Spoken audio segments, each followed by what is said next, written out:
Today on the Cooligans, in the first segment, we start talking about Christian playing soccer games with actual professional players. Air quotes around that. Look, sometimes people make mistakes in life, and sometimes you make enemies when you play pickup games out in New York City. Also, Clint Dempsey retiring, and how does Alexis feel about it? Because he's had nothing but mean things to say since day one about that beautiful, beautiful deuce. Yeah, nothing wrong with that. We also, in the second segment, we talk about all the games that happen in MLS. It's been a really back schedule. There's been a bunch of stuff. We talk about Seattle still on the run. We talk about Montreal coming out of nowhere. We talk about RSL disrespecting everybody in LA, at least the one side of LA. That and more on this episode of the Cooligans! Hey, this is Alexi Lawless.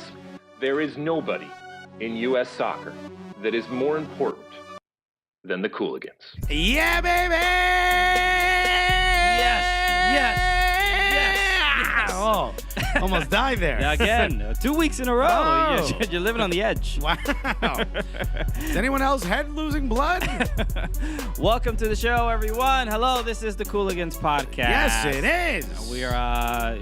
We're trying to be again. I feel like we try to start the show with excitement because we bring it. We bring the heat. That's always the goal. Everybody gets it. Everybody gets it. Everybody gets it. But actually, before we start the show, let's we did this last week, and this is becoming a thing I don't want to be doing. Right? I don't want to start off the show on a serious note. Oh, this is but again, somber. I mean, things happen. Things happen, and maybe it happens in the soccer community. If sometimes it affects people, and us personally. Yeah, and this is also like a thing about soccer fans, become almost like a small family. And one of the things that happens from time to time is something breaks through, just the fandom of it, and you see rival teams coming out to support each other's fan bases, and I think this is one of them.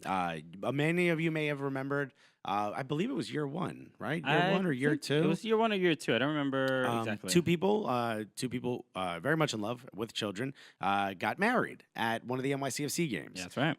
And unfortunately, Terza, the female, the bride, has passed away unexpectedly. Yeah. No jokes, right? This is absolutely serious. It was a complete shock and surprise to all of us. Most importantly, it was a complete shock and surprise to her husband and to the children. She leaves behind 3 or 4. I believe it's 3 or 4 children. Yeah. This is there's just a guy left to. How do you tell? How do you tell 1-year-old twins? What are you going to say to them? How do you handle it that mom's just not coming back? And this is unfortunately what this gentleman has to do. So look, the only reason we're bringing this up is because she's an NYCFC fan, and so was he, and they were a big part of early on NYCFC. I actually made a comment to you at the last game before this happened. Yeah. I'm like, have you noticed we haven't seen them recently? Yeah. It was. I didn't even remember how long it had been. I was like, oh, I feel like I saw them this year, but I guess I didn't. I don't think they were around at all this year. Yeah. This whole season. So it just sort of they're sort of an ever-present part of it. And they were a huge part of the sort of the fan culture of the club, and seeing that, and just seeing anyone get married at any sporting event is obviously wild, and just it shows how passionate they were about the team, about the community, about fans. the sport. Yeah. So it was. And they did stuff like it was her idea. I believe it was her idea to do prom night, where a bunch of the fans showed up dressed like they were going to prom. Yeah. And I believe it was her idea, or maybe she just took part in it to do Star Wars. People dressed up like Star Wars characters. Sure. She was just a fun-loving. Everyone loved her, man. And I hate to say this because it sounds promoted, but it's not early on when we started, some people were kind of cool about it. There were very few people that were pulled us aside and were super supportive of it. Yeah. And were like, yo, you got to keep doing this. This is a great idea. And Terza was one of them. Debbie Harrison, Jack Harrison's mom, was famously one of them as well. And she was just a very, I don't want to say matriarchal, but she was a very caring person. And, when somebody passes, everyone's like, oh, she was always this, she was always that. In this case, I'm not kidding. Look, we didn't know her personally, but anytime we ever interacted with her, she literally was very loving and caring and warm, and made everyone feel like they were a part of something special. And it's a real shock. It's a real loss for all of us. Yeah. So look, we shared it. If you could find it in your heart to give a little, I'm not necessarily sure this family is hard up for cash, but I also don't think they were taking a helicopter. Like, we don't know their situation. Yeah. So every little bit helps, especially if their friends are now starting a GoFundMe. It's on our Twitter. We're going to donate from the Cooligans account. It would be great if you guys could donate. If you can't, if you find it, maybe share it. And you know what? Huge props to some of the Red Bull fans that have shared it and have said something nice. I think that's really important in moments like this. Yeah, I mean, a lot of the stuff is shocking. We experienced it also earlier this year with Rachel Green, and another NYCFC team that passed away. And this is when you are a part of this community and the people that contribute so much to the growth of the sport and really the growth of the community within itself. Yeah. A lot of these people need to be acknowledged and appreciated. And look, if you help in the GoFundMe, it would help a little bit with the funeral arrangements and things like that. So we did post a link on our Twitter. It's GoFundMe. The link itself is gofundme.com/in-memory of Tirza Gonzalez, and there's a dash between each word. In memory of Tirza Gonzalez, a dash between each word. So, all right. So now, just look it up on our Twitter. On Twitter as well. Okay. And again, just hit the retweet button if you can't share any money. That's perfectly fine. So, welcome to the show, everybody. Yeah.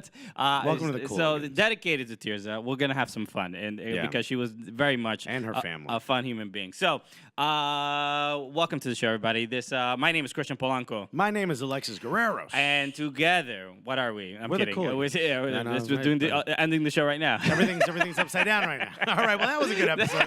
I hope you guys enjoyed it. No, we are your favorite stand-up comedians that host a soccer podcast. Yeah. And it's not only the funniest soccer podcast. No, it's not. According to Machine Gun Kelly, it's the gulliest. That's right. Soccer podcast. He is vouched for us. Yeah, this is it. We don't need no blue checkmark Twitter. We got MGK. We got MGK on our side looking out for us. Okay, I didn't even. Who, by the way, an act for Bad Boy. Your former boss. That's right. Our worlds are just colliding. Everything's coming together. My favorite part of Machine Gun Kelly was the Save the Crew tattoo he had on his body. Yeah, he's a real big fan. It's hard to find. It's in there. But he is wearing a tattoo T-shirt, essentially. Yes, yeah. How old is he? He's got to be like 23, 24. I feel like he's a little bit older. But my God. Because I remember when... Did not have any more room left for tattoos? When I was working for Diddy, that's when Machine Gun Kelly had signed for Bad Boy. I think he had like the Bieber swoosh haircut at the time. Sure, he was real emo Kelly. So things have changed a lot. It's like Machine Gun, I guess, Kelly. I mean, if you want it. But yeah, if you haven't seen, Eminem released this album, this surprise album. Friday night? He's doing like Beyonce style. Not even. Is this the new standard in music? No, don't promote anything. You just surprise everybody, and that is the promotion within itself. That is. The promotion is, hey, everybody, look, there's something new. Yeah. It's our producer, Timothy Einenkel. Am I pronouncing that correctly? Yes, Einenkel. Yes. Einenkel, he says, don't mess with Eminem when he's angry. He is always angry. He's never stopped being angry, which Machine Gun Kelly brings up, and I enjoyed. Yeah, it was a good diss. It was a good... He starts off with, get him a razor. Because that beard, get him a clip. It's a very bad beard. It's a bad beard. It's a really bad beard. I think it's hiding like some type of bad plastic surgery. Really? I think so. What a terrible disguise. Yeah, I feel like what if I shock him with how bad this beard is? Nah, I think you should grow your beard out because yours is pretty patchy. No, I don't. I can't grow a beard. You just get a little bit of a goatee. I get like a certain number of hairs under my chin that I can name. There's a very limited amount. I have a puberty mustache, which is like a kid that's like he just got to junior high school and he's really trying to like reinvent himself this year. That is my facial hair situation. It looks like a kid that's trying too hard. When you become a real man, this is going to be fun to watch on this podcast. All right, one day I will grow up. It's going to be amazing. My voice will come in. My balls will drop. Finally. They're all the way up there. Bring them down a little bit. They're in my throat. Closer to the knees. We need them near the knees.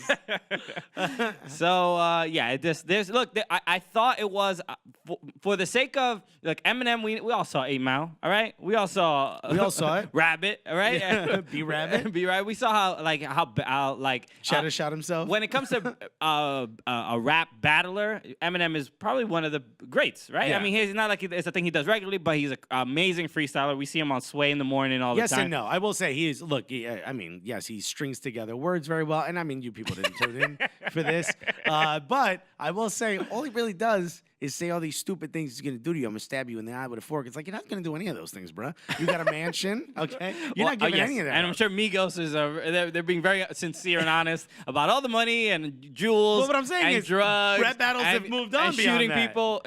First of all, Migos is the worst at rap all battling. the skirting they do. I'm sure it's completely accurate. Get new tires, really. Maybe you won't be drifting as much, you know? But honestly, rap battles have moved beyond that. She totally ripped apart what's her face? Nicki Minaj. Okay. It's revealed a lot of truths.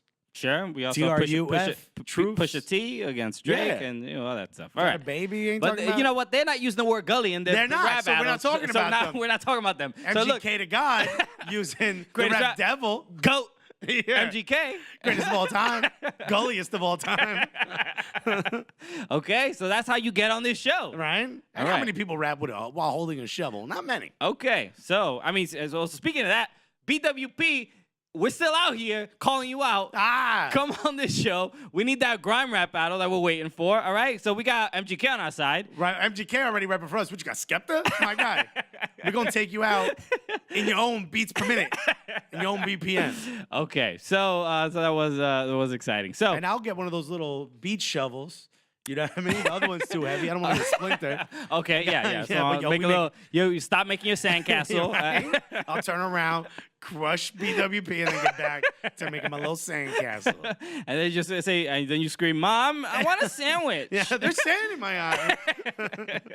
Mama. So that was pretty awesome. Let's always mention if you guys like the show and you like our commentary on the rap game, because we offer quite a bit of it. Make sure you leave a review on iTunes. We always appreciate it. It's very, very supportive. We always get some really fun reviews, and it means so much to us. 5 stars. It says something. Helps us grow. Helps more people learn about the show. So you leave a review, or tell your mother, tell your father about the show. Tell your mother we said hello. Tell your mother. First of all, tell your mother we said hello, and then tell her about the show. So, but I do want to read a new review that we received recently that I enjoyed. That was awesome. It wasn't as inflammatory as some of the Flying beard man.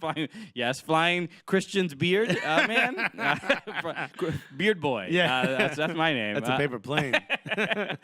But this one was from Saul the Kid, or it's either Saul the Kid or Saul the Kid. I don't know, because he says it's from California, and it could be either or. I grew up with a Puerto Rican Saul that I knew. Yeah, he was a twin, Sammy and Saul. Those the two dudes. I knew a bunch of Sauls. Okay, so I don't know. So, but it could be like the dude from Homeland, Saul. Yeah, it could be. It's also LA. It could be Hollywood. This could be a Hollywood elite. Oh my God, Jewish kid. That's he could be the son of a producer. So who knows? I don't know. Right. So Saul or Saul. He says, "Great pod. I heard of you guys from listening to Flagrant 2. Shout out to Flagrant 2, Andrew and Akash. I grew up playing and watching soccer, so I decided to give it a try and listen. First thing I noticed from all the New York podcasts I listened to, Flagrant 2, Brilliant Idiots, and Joe Budden. Look at that. Look at the people we are amongst. Joe Budden signed to Eminem. I mean, this is what a world we're living in. It's all connecting, right? So he's like social circles. First thing I noticed from all the New York podcasts I listened to, you guys sound the most New Yorker to me, being from LA. Also, I wasn't really into MLS, but now I find myself watching more, so I'm not completely clueless listening to you guys. And he goes, so tell MLS to cut you a check. Yeah, yo, write that down. A lot of zeros.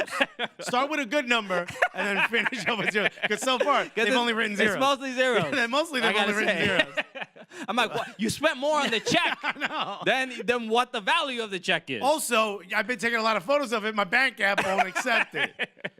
And he goes, one quick question. Why doesn't MLS, and I sort of feel like he hasn't been listening long enough to sort of understand all this stuff. But he goes, and one quick question. Why doesn't MLS just give Austin/Columbus a new expansion team along with another city? I've heard Detroit wants a team, Drogba's team, and Phoenix maybe. Okay, so that's a very big question. But also, even if he knew everything, why not? Yeah, why not? What's the point? See, but this is a good sign into the casual MLS fan. Yes. That they're like, hey, why don't you just do the logical thing? I know. He's like, it seems that a lot of people are angry, and here's a way to resolve it.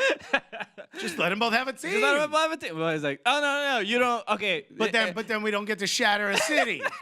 We don't get to shatter. Yeah, it's like, hey, man, look, like, all right, Saul, you got to sit down. Because there's going to be. So don't come in here with your common sense, man. We're going to be here for a long time explaining to you why things don't work just in a rational and logical way. We got to come out with CSAM, common sense allocation money.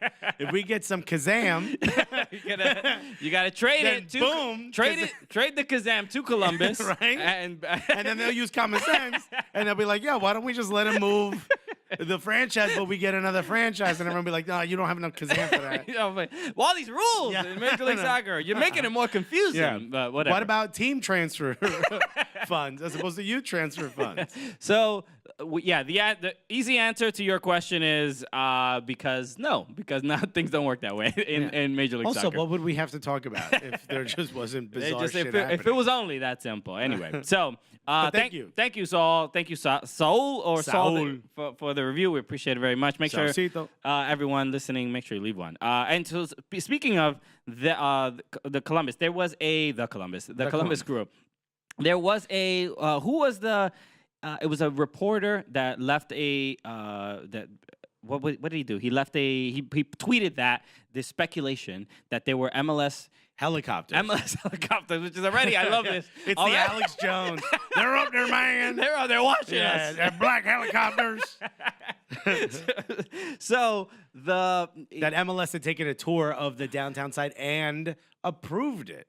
Yeah. Well, I want to. Apparently, he's not a. This is the rumor. This is very much a rumor. Apparently, the guy is not an MLS reporter. He's an OSU reporter or Ohio State. So his name is Clay Hall, and the tweet quote says. By the way, he's verified, so everything he says is true. It is nothing. It's never said. Nobody verified has ever lied, shared mistruth or anything like that. So he goes, MLS officials. I tagged MLS as well. He's like, yo, breaking. Yo, I see you. Yeah, he's here. Like, breaking, and I want you to know I'm talking about you. He goes, breaking.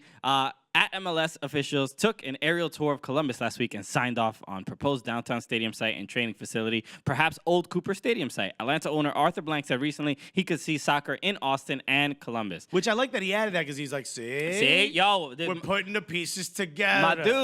My dude said it's possible, and you're saying something else. I don't know. I'm gonna listen to this billionaire. Yeah. That's just me though. Well, he got a Billy, and he said he could see both. And then I also heard that a helicopter went over downtown. So like, if you put two and two together, Drake owns the new Columbus.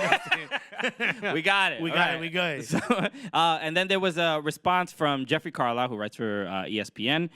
He's their soccer guy. He goes, statement for MLS via text message. He says, there is no truth to the report that MLS officials took an aerial tour of Columbus last week or signed off on any potential stadium site. So yeah, but Vieira also said he wasn't leaving. Yeah, right. So we can't trust. We don't know who. Who is it? Arthur Blank? All right. Is it this Ohio State guy? I just feel better trusting Clay. I've only known Clay for about 6 seconds in this tweet. Hasn't shattered our hearts. But he hasn't said any bad news, so I'm going to listen to him. Also, Carlisle, you didn't say nothing about the helicopter. Well, you just got a text that it ain't true? Okay. You could text MLS all of a sudden? Helicopters are really hard to miss, I got to be honest, all right? I mean, you either see them or you don't. And MLS shouldn't put those big banners, those stickers on their helicopter and say, yo, MLS, we out here. Yeah, Major League Soccer is now in a helicopter. It says it right on the side. So it's a little difficult to just dismiss this, right? But on a serious note, it is a little strange, right? Because Clay Hall, apparently he's a newscaster. Where did he get this from? Sports director at ABC 6 and Fox 28. Where would he get this from? It's just like, why lie about this? Yeah, he barely talks about MLS. Apparently, someone was like, no. Don't throw shade on him that he's talking about because apparently he's Clay's been all a good dude. Clay been talking about Columbus losing the 18. Where would he get this from? It could all be bullshit. It's possible. Yeah. But he just seems like Clay's not the kind of guy who would do this. Come on. Mr. Hall? He's got the blue check. All right. Are you saying Clay sees helicopters that aren't there? I think that's pretty egregious. What a claim to make about Clay. Wow. Good Clay. Good Clay Hall, like a good American name like Clay Hall. Is it a person Are you describing a hall? We don't know. Just a trustworthy name, you know? But we'll see. I don't know how true or false any of this is. We don't know. But you know what? Again, what we mentioned last week, that there seems to be less of a definitive, just clear. The negativity from Major League Soccer, I feel like before was very somber, was very negative. It was like there's nothing we can really do. And then now it's like it's everybody seems a bit more tight-lipped about this stuff, where it seems like there's a possibility that there's going to be another scenario. I honestly think, and I know this is going to come across like no one's going to care that I'm saying this, but when we were at the press conference for last World Cup, yes, and those questions were being thrown. World Cup? Yeah, the last World Cup. Chicago Fire was playing in Toronto. We were in Russia. MLS Cup. When we were at that, great catch. When we were there for MLS Cup, and all the sort of bad energy was going back and forth, and people were throwing allegations back at, Don Garber, and I can't remember the other gentleman that was up there. Quartermanch. Yeah. And then the other. And then Alexi Lalas was back there saying disingenuous and stuff. And there was all that heated conversation. During that time, it literally did come across to me. It really did come across to me that they had to put that clause in the contract that he can move it just to get the team sold. That Don Garber isn't forgiving the city of Columbus as a market for not being at the top of the list and not carrying its own weight. Not saying it's the only one.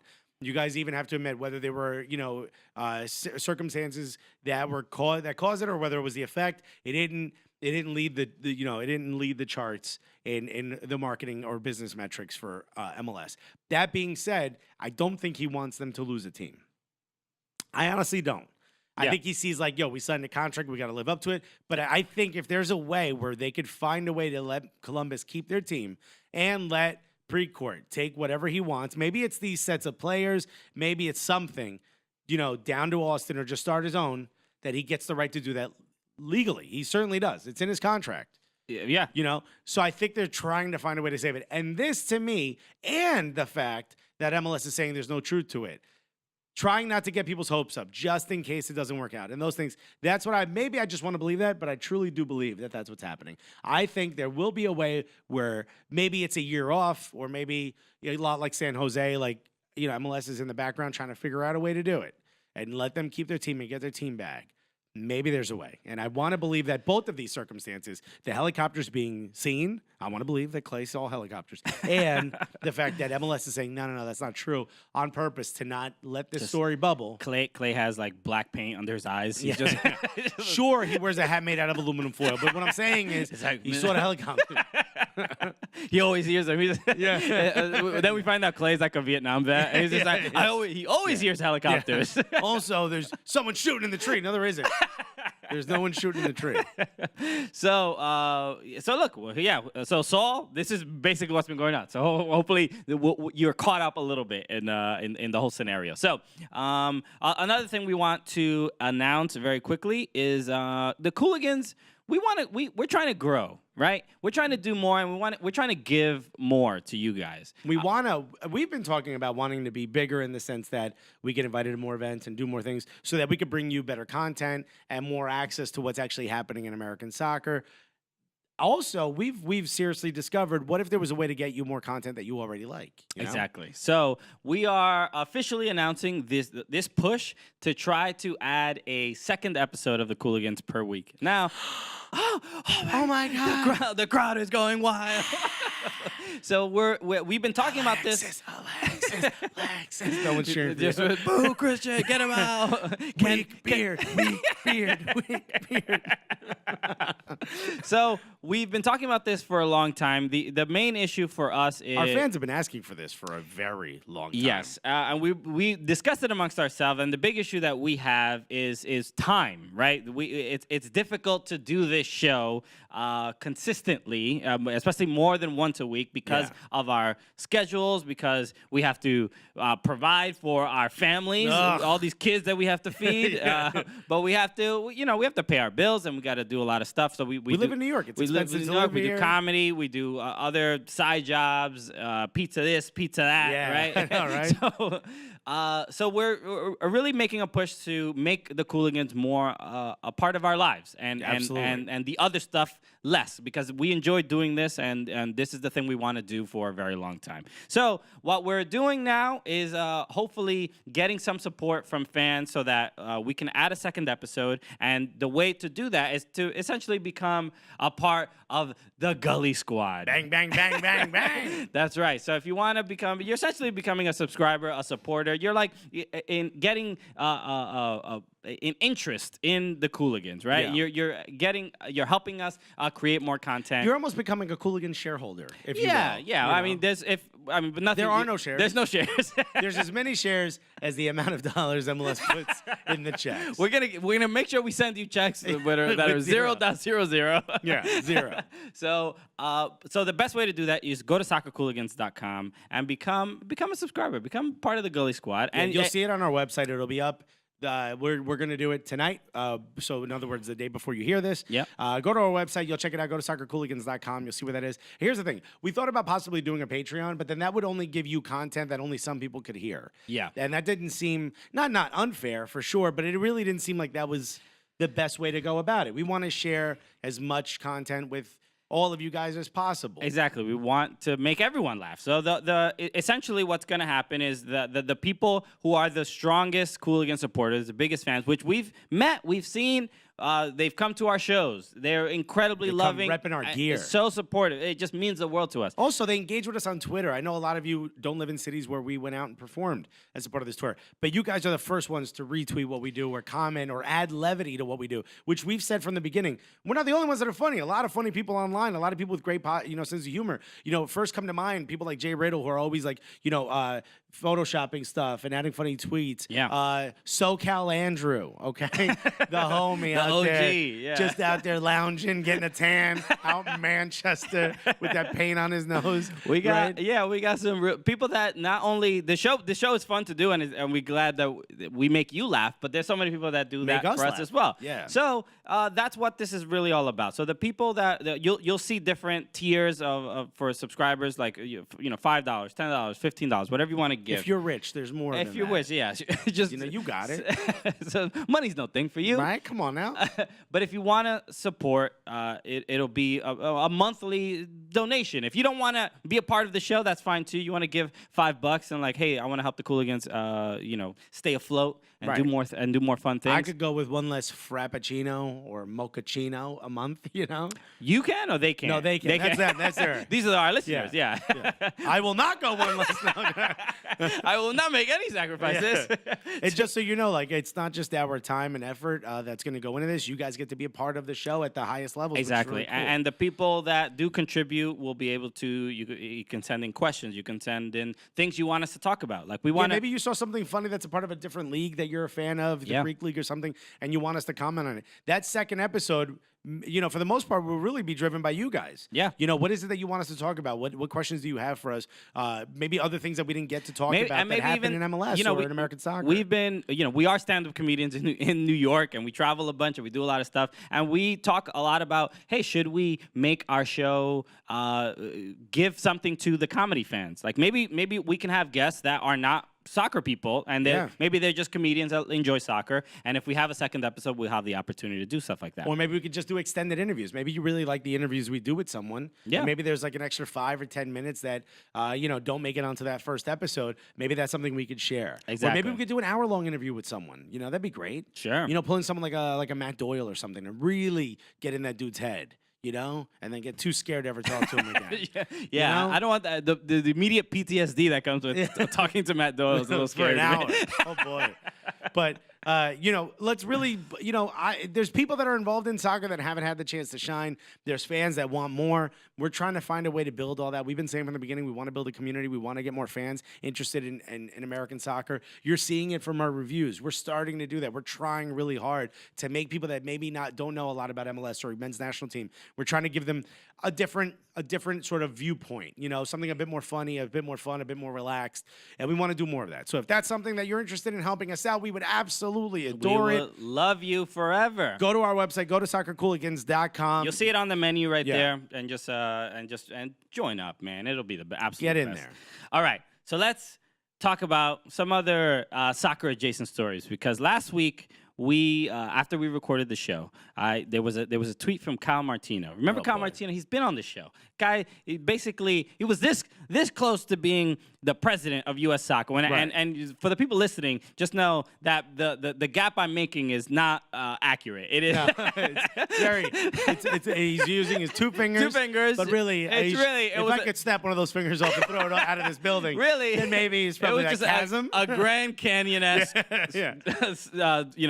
chance. But we believe it was this much. Twitter told us Kyle Martino was our guy. The court of public opinion suggested that it was this far. No, but the Players' Council thought otherwise. It was like skirt.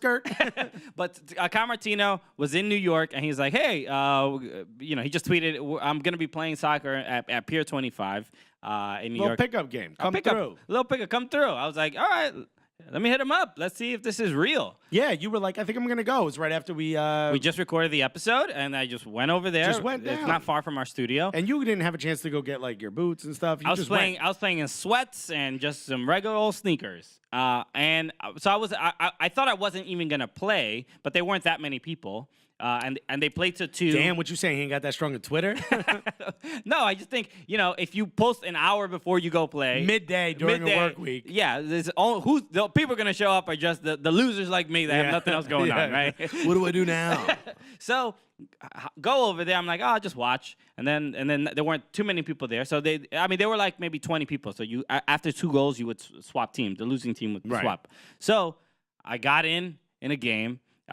Immediately was like, at first I was like, man, I just want to play. I want to do a little kickabout, have a little fun. And then just a fun day with the lads in the park, huh? And then as soon as I got on that turf, I was like, holy shit, these are ex-MLS players, and everyone was good. Of course. Every single person. I thought it was going to be like, a little Could fun. you tell the fans when you started playing soccer? I started playing soccer regularly. I started playing maybe in high school, let's say, like casually. Like for fun. For fun. Maybe once or twice a year, right? Yeah. Just here and there. I had so you kicked the ball in high school. Kicked the ball around. You started playing soccer and trying to get better at soccer about 4 years ago. 4 years ago.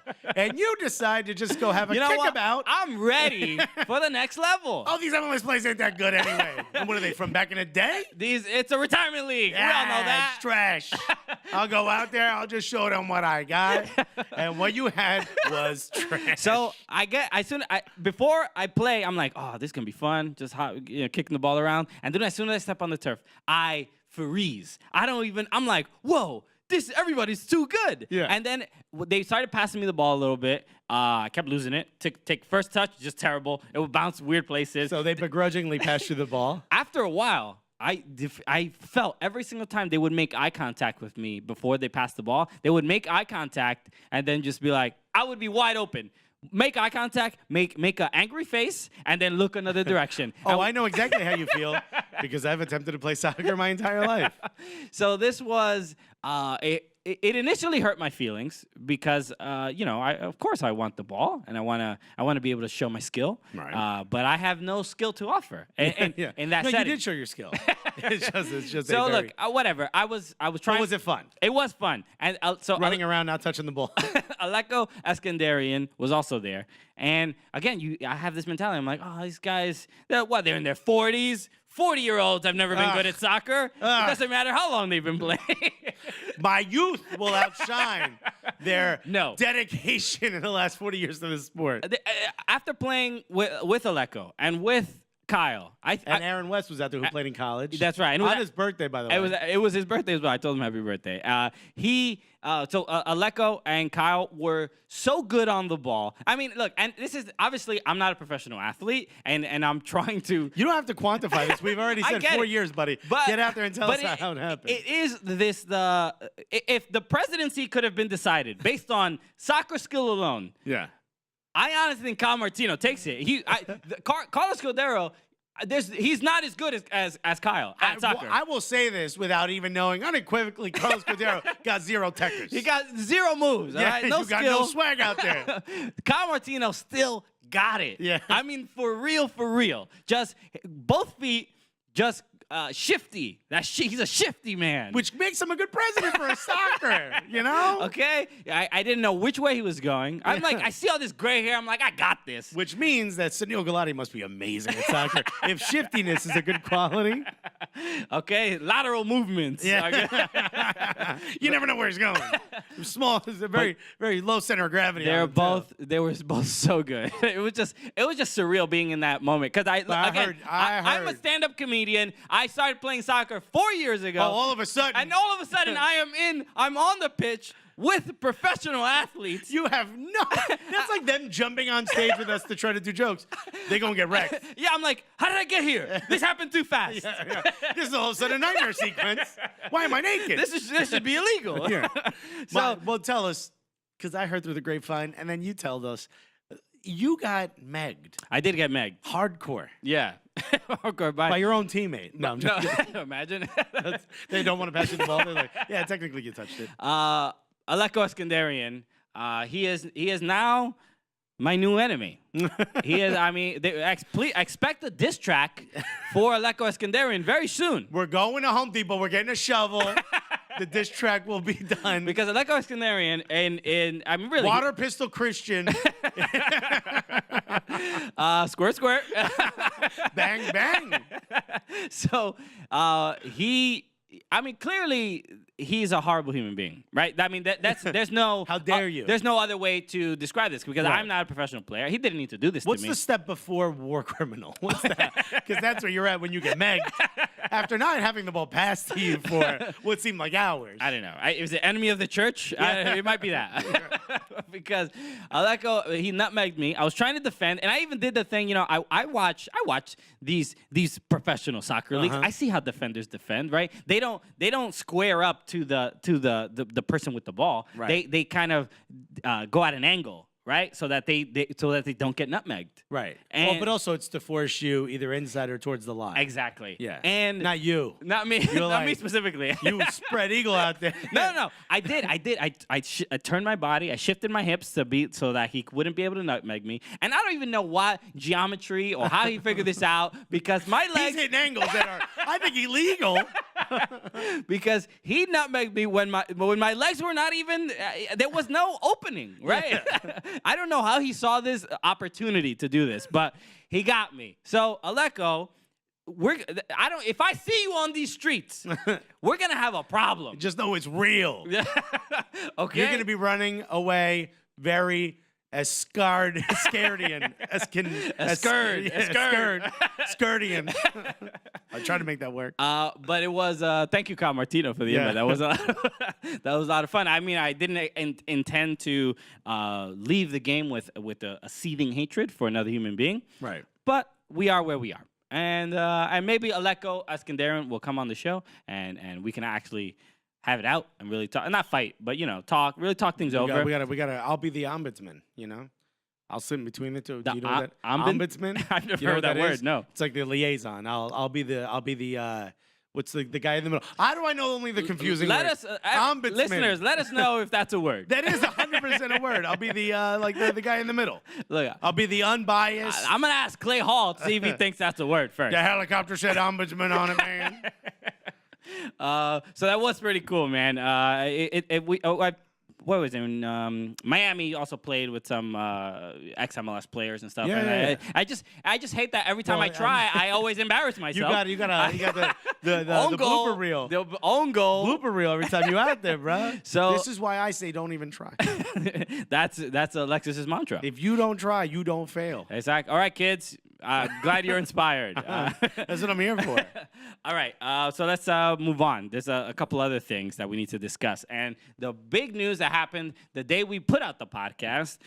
Again, the news. The news. Wait for the Cooligans, I know. Guys. I mean, if you put it out Tuesday morning at least, we'll be able to talk about it. Looking out for us.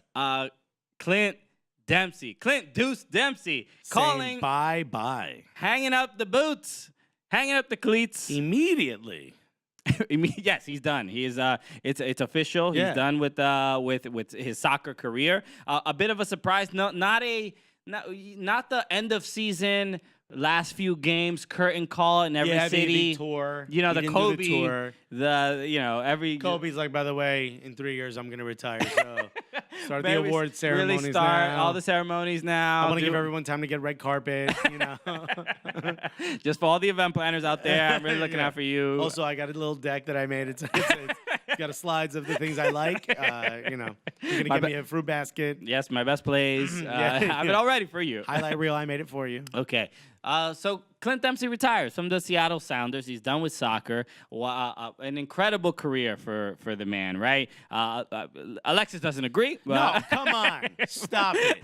I need it to be said right now. The jokes aside, I said that's not the guy to lead Seattle to a MLS Cup. And if, technically I'm right because he didn't play in the MLS Cup final when they won. I didn't think a guy with a bad ticker up, in that age, you need to go buy a forward. The guy's had an incredible career. The guy is what I would consider to be the style of player that I want to see more of with the men's national team. Someone who learned it on their own, someone who brought a little bit of flair, someone who did some wild shit out there, not someone who was very, sort of boxed in and was taught by coaches. Someone who went out there and played with adults and played with older kids and played with kids from other nationalities and learned from them. He was the gulliest soccer player ever to take part in the men's national team.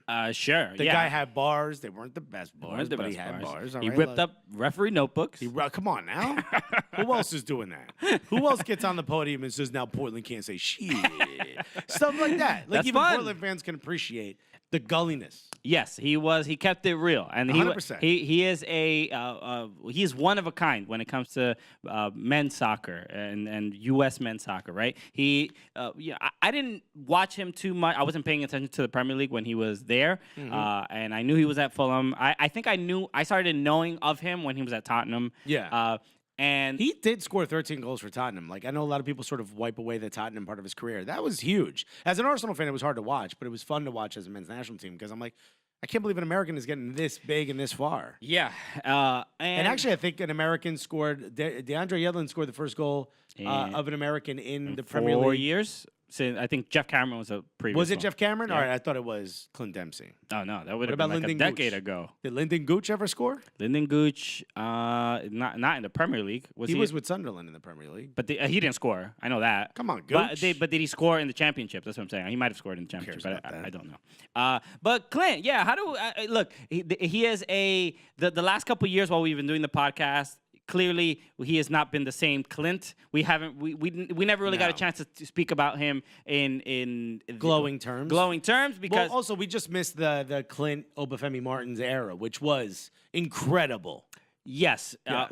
Oba got sold To China. not the day, but the year, like maybe 4 or 5 months after we started doing the podcast. So we didn't Yeah. really get to see them play that much. I mean, again, I used to casually watch MLS Right. here and there, but I didn't really get to see them at their peak. Certainly didn't get to enjoy it as much as the fans there did. That was an incredible. I think we did get to see them play against us.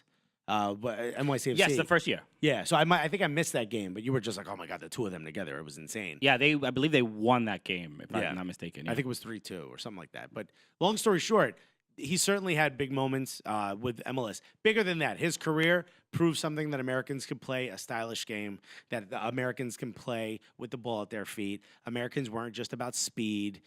Landon Donovan, certainly, a lot of people say a better player. Up to you guys to decide. But he didn't do that much in the Premier League or as much as Clint Dempsey did. And, he got sold to the Premier League back in the time when not a lot of Americans from MLS were getting sold to the Premier League. He had to make that move happen.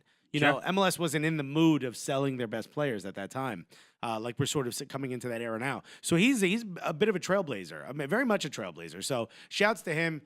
Apparently he loves to fish. This is his thing. That's his thing, yeah. Yeah. All right, get out there, But the last couple of years, you have been very critical of Clint Dempsey. And he deserved every bit of it. Okay. And so did the team. Seattle Sounders are having the best 8 weeks of they're having the best run of any MLS team I think all season right now.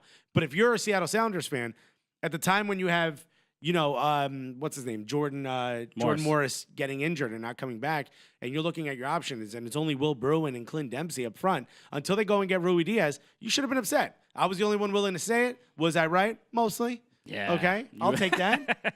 I'll take You were that. the only one. A good B grade or a C even? My guy, I'm good. Sure. Who needs hundreds? I think the I fact that keep it 100. I don't need 100. the fact that he came back from the heart issue and was able to play another year says a lot about his. What does it say?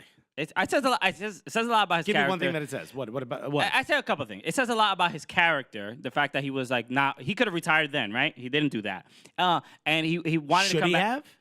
I don't know. I mean, I would disagree because he was able to get provide a little bit more for the Seattle Sounders. And no one could have done that.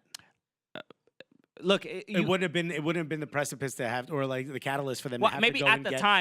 time, no one else could have done it. That's what. Look, maybe if Jordan Morris is there, It would have been the catalyst for them to have to go out and find but suitable replacement. yes, but that doesn't mean everybody's that they want is available. So it took as long as Rui Diaz wasn't available at the beginning of the year, but he was now. So who knows? Regardless of that, he still provided and contributed something. Yeah, of course. So that does mean something, and it some respect should be given. Like our older U.S. men's national team players who are at the tail end of their careers should be given a little bit of I don't want to say a longer leash necessarily, but a little bit of benefit of the doubt, some patience. I thought you were a little too critical of him. Look, I'm glad he went and got that bag. Go secure the bag. I'm glad Seattle paid. Because he retired, he actually gave up, I think, about almost $1 million to $2 million, something like that, because he retired early, as opposed to just finishing out the year. Which that is a really big decision. That does say something about his. How much he got paid at Tottenham? It says something about his character, and he's like, For sure. I don't want to accept money just to sit on the bench and not being able to contribute. There's not many people who would do that. You know what? He could have gotten the money and donated it to a lot of these retired MLS players that now have to go become real estate agents and shit. So. Yes, Clint Dempsey's a monster. That's really. I'm not saying it. You're making him out to be. Look, I think he is a very high character player. I think he's one of the best. I've given him nothing but plaudits this entire time. All I'm saying is, in the moment, someone needs to be out there saying the truth, and it's me. Okay? All of you guys want everything to be cheery. Oh, we're getting Clint Dempsey at 34 years old, and he's going to be just like Clint Dempsey at 27. No, he's not. And was he? He had moments. He had moments of brilliance, and he provided a lot of great opportunity, great for us to talk, ripping the coach of the ref's notebook, things like that. A lot of wonderful things. If you're a Seattle fan, you probably love him, and you should. It was great for him. It was great. It said something about MLS that he came here on like a preseason thing and saw, or what was it, men's national team, and saw the fan base and was like, that's where I want to go. That says something about the fan base of Seattle more than I think it says about him in particular. But he came here. He did a great job. He provided something that no one else could at that time. Absolutely. I thought they should have cut those strings earlier. Maybe he would have gone to another team, and then he'd be doing the same thing he's doing now. I'm not saying it takes anything away from this. Okay. All right. Whatever. At the end of the day, agree to disagree. I'm right. So let's a couple of quick things before we start talking about a couple of the games. Did you see this? Maybe I don't know if we should talk. Is this the Hope Solo thing? No, not the hotel. And we'll talk about it during the game. I'll get to it. It's an Atlanta thing. But the U.S. Soccer. I saw this. Again, Carlos Cordero and Gianni Infantino got to hang out with our biggest fan, the 45th president of the United States, Donald Trump. God, that still hurts. Going into the Oval Office, and this. It was to celebrate us getting the 2026 World Cup. Yeah. And they did a photo op, a couple, some dumb interviews, and for the reason this president is very divisive. Clearly, people get annoyed, polarizing, if you will, when people are in a room with him, in a photo with him, they just like, that is an accomplice to whatever. So they based on all the stuff on Twitter, there were a lot of people, just on social media in general, there were a lot of people who were mad that U.S. Soccer that Cordero would even be in a photo smiling with Donald Trump, giving him a U.S. Soccer jersey. I hated seeing it, but the guy, it's part of his job. Yeah, that's sort of the thing. Some people bring up the example of like, well, the Golden State Warriors didn't go to the White House. And True. So some people feel like you should sort of sever all ties with that man. I think soccer is a little bit different in that the governments have a lot of influence and say in tournaments happening. So the U.S. is although it's actually illegal as per FIFA's rules for the government to get involved in whether the country gets the tournament. That, yes. So to some degree, but from a there was precedent for them to not do it. From a pragmatic level, you need governments to be involved so that the events happen and are coordinated. So that's what I'm saying, is that a president, if you are not in some decent standing with a president of a country that you are running the World Cup at, you're probably going to have a couple issues. And Infantino would take a picture with anybody. He'd take a picture with Kim Jong-un. He'd take a picture with Gaddafi's, casket. You know what I mean? They don't care. Infantino's like, we FIFA, baby. Yeah. We're Switzerland. We got, nothing. We're impartial. I don't care if you're a war criminal or not. I'm taking a picture with you. To his credit, first of all, who does he respect more than someone who just stole an election? I mean, really, Infantino's gonna love that, Yeah, that's I learned it from watching you, dog. Yeah. Hey, I like what you did. We should compare notes.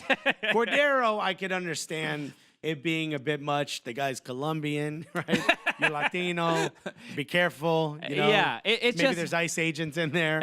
It's uncomfortable. Imagine the president of soccer gets deported. Hey, Carlos, where? Carlos? I don't know. I don't trust this. Carlito, let me see your papers, huh? This is more than anything, it's uncomfortable to see, right? That's really all it is, because look, we love soccer, we love the sport, and it's like we want to believe that there is as little or to no corruption as possible, and that it's all good people. It just feels like we can never. That's the thing with soccer, is that you can't ever truly remove yourself from the game because of the higher ups that run it. Right, because the game is such a local thing, and it's such a at its heart, it's such a beautiful thing. It's a community sport. It's such a community sport. But then the overlords remind you that it's a little more. It's a little more than that. So that's why it's difficult to just be like, like some people are like NFL. Whatever, wherever you stand on this dumb issue and Kaepernick or whatever, but some people can just be like, I'm not watching it at all, and it doesn't have the same effect of like if you say, I'm not watching soccer anymore because of these things. You're like, what are you removing the entire world from your life? Like you're gonna break up with every single human being. Are you gonna watch the World Cup knowing there's bodies in the stadium concrete? It's a very difficult thing. So it's like you almost have to forgive those things. Well, you don't forgive that. You know what I mean? Not forgive it. You almost have to forget that you have to put them out of your brain in order to enjoy the sport sometimes. Yes, because and let's stop acting. The hooliganism wasn't always the best either. A lot of racist things. So like, I mean, there's bad stuff in everything. So seeing this interaction, it was hard to see. It's hard to see. That's but you kind of understand. Yeah. So it's like people are getting mad specifically at Cordero or at Infantino is sort of pointless, because it's sort of like what's going on with Kaepernick, right? He is part of the ad campaign for Nike, and now all of a sudden people are burning their Nikes. They're really upset. So it's like now that you see Infantino with Trump, bum ass Nikes. Yeah, exactly. But now that you see Infantino with Trump, now it's a problem. There's been a dozen other things that he's done that are really ridiculous. Like threatening to fire people or ban people from FIFA if they say anything negative about FIFA. So there's plenty of other issues to be frustrated with, but it was interesting to see. It was just like not, and also Trump doesn't like. It's just so ridiculous seeing Trump around anything. I just don't want him around any soccer related thing. It just annoys me. Don't touch it. Like don't touch what we do. Just stay. It's already tainted. Don't do whatever you're gonna do. We got enough problems, bruh. Don't bring your shit in here. If we ain't got enough room in the overhead compartments, don't bring your baggage in this plane. That's That's genuinely how I feel. Yeah. I was like, man, stop. Like, just stay out of it. We got so many issues. This is the last thing we need. Mike Pence getting involved. We don't want any of it. Just we got enough shit to deal with. So the U.S. is going to be playing. The U.S. men's national team is going to be playing against Brazil. Yeah, they released the squad, the roster, if you will. this Friday, September 7th, that we're playing. And also we'll be announcing this Friday. Listen to, we're going to have a special episode this Friday coming out with John Strong. John Strong is going to be calling the U.S.-Brazil game, and he will be on the show. How cool is that? How cool is that? Already with the second episode. Ready? So look, we're teasing you. So make sure you support. So who's what do you think about the roster? I'm excited about it. There's a couple people. Let's talk. All right, let's start with the goalkeepers, because there's a lot of names that I was expecting to be on here that aren't, and there's a lot of names that I wasn't expecting and that are, and I'm kind of excited about both. Oh, there's there's one. Horvath! Yeah, which is why. Sarah he got to remember us when he put this name down. So Alex Bono from Toronto. What? Yeah, Bono. What? Yeah, Bono. Bono's the singer. Well, whatever. He might be Bono's a better goalkeeper right now. Bono, Alex Bono. Obviously, FC Bono. But TFC. okay, whatever. Bono? What did I say? Bono. You said Bono again. Bono. Alex Bono. That sounds like I'm saying something offensive. Bono from Toronto FC. Ethan Horvath from Club Bruges. I don't know how he's playing out there, but I do the last game I remember. We yelled his name the next day. We did. Horvath! After the howler Horvath. And then Zach Steffen, who I think is going to be the starter. Zach Steffen. Yeah, he's from Columbus Crew. Austin FC. Defenders, sorry guys. Defenders, we got John Brooks, Cameron Carter-Vickers, Eric Lehigh, who I forgot was playing for a whole city, Aaron Long of the New York Red Bulls. That's interesting. Might be his first call-up. What name did you just say? Aaron Hall. Aaron Long. Aaron Singer? Hall. Aaron Hall. Aaron Hall. Wow. Well, if Aleko could play. You know what? I have an Aaron Hall story. Aaron Hall used to live in my neighborhood in Brooklyn, and I used to play basketball against Aaron Hall before I knew who he was. For real? Yeah. If you don't know, he was a very famous R&B singer from the way back in the day. 90s. But he was before our era. Yeah, he was. So I was probably like 10, 11 years old, playing against this bald dude. I remember he was bald, and he had like a really strong like Van Dyke. Yeah, you know? the beard, and the kind that covers everything but lips. Yeah. He would never say who he was, and then a friend of mine told me, I was like, oh, that's Aaron Hall. I'm like, who's Aaron Hall? And then I Google him. It was before Google. Oh, okay. And then I asked like my brother. I'm like, I just played basketball with Aaron Hall, and he was like, oh, really? It was just like surprised. And I'm like, all right, cool. And then I just went on with my life. Like Keith Sweat, like it's one of those guys. Well, anyway, he's not. Aaron Long is. Matt Miazga, Shaq Moore. Yeah. Haven't heard that name in a hot minute. Shaq Moore. Tim Parker, also the Red Bulls. Good for him. Anthony Robinson. That's the way he spells it. Everton player who is loaned out to Wigan. Yeah. And I believe Shaq Moore is a Liverpool player who's loaned out to Royce in Deportivo. This is in Spain, okay? Yeah. And Reus. All right, I thought it was German for some reason. And of course, DeAndre Yedlin, who I can't believe is like 26. Yeah, but he's the vet of the U.S. men's national team. Really is. Yeah, scored this weekend. His first goal ever in the Prem. Was that his first? I thought he scored. Oh no, he scored an own goal the week prior. Shouts to DeAndre Yedlin. You know, and some people were. I hate bringing this up again, but so people tweeted at us because Men in Blazers had tweeted out DeAndre Yedlin scores when he wants, scores when he wants. Of course. Only during the own goal. Only during the own goal. Of course. I don't know what they did during the actual goal. Oh, well, I'm sure they didn't tweet that out. Why mention American soccer or American soccer players when it's positive? People did tweet at us that as like this is another example of sort of the condescending nature of their approach and their show. And look, I know you bring it up more often than I do. That's what I do. Yeah, but this just again proves my point that one, they are that, and two, that our fans are listening and they're watching. Well, it's definitely a thing that I was paying attention to. I think when I started listening to their show years ago, I was like, oh, this is like an interesting way to highlight a player. Like this is where they wanted to make jokes, right? And it's like that's where it was. The bar for humor was this was their brand, where it was like, oh, if an American player did something positive or negative, but specifically negative, they would kind of minimize it by praising them, which is like not really what we need from. That's not the standard we need to hold our American soccer players to. Also it's like, God, we got an accomplishment, and I'm not saying that's it. DeAndre Yedlin, own goal, worst defender in Premier League, and then he scores a goal. You should be an attacking player. This is the greatest. I'm not saying it was a great goal. I mean, look, scoring against Manchester City is not. It's not nothing. Late run. I mean, it was great. It was a good goal. All I'm saying is when you have a podcast that's constantly just. It's patronizing. It's patronizing. That's truly it's condescending. It's all those things. And as fans, we're just taking like, well, at least someone's talking about us. Done. We're done with that era. That's kind of what we're here now.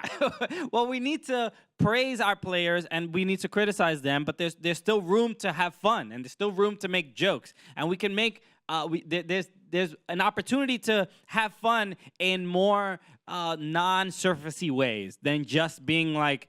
The tip, he scores when he wants. He scores when he wants. Like, get it because he scored an own goal. It's like there's better jokes, right? Yeah. Do we have better jokes? Maybe. Maybe. Who knows? I don't know. Have you laughed even once during this show? Probably not. Probably not. But we're trying. But we're trying our best. And we love it. We love the sport. So. We're not just here to talk about the defenders. But yeah. But the last point I wanted to make was that there shouldn't be this patronizing approach. For how long are we going to do this, right? Because by doing that, we're not being critical and we're not raising the standard of what we want American soccer to be and what we want it to look like. Right. And if you're a fan, if you're wearing their little soccer jersey right now that says Men in Blazers on it with the sash, are you aiding and abetting that? That constant ridicule of the American soccer player. It's the equivalent of Cordero in a room with Trump. 100%. I honestly believe that. Are you adding to that? And even our friends who would put themselves in a position to maybe share a stage with them and be a part of their shows. All of that's fine. I totally get it. You want to promote what you're doing, and people should be congratulated for all the hard work that they're putting in to help build this game. It's not just us. But I'm just also saying, like, how much of that is like, we're continuing to get shit on for no reason.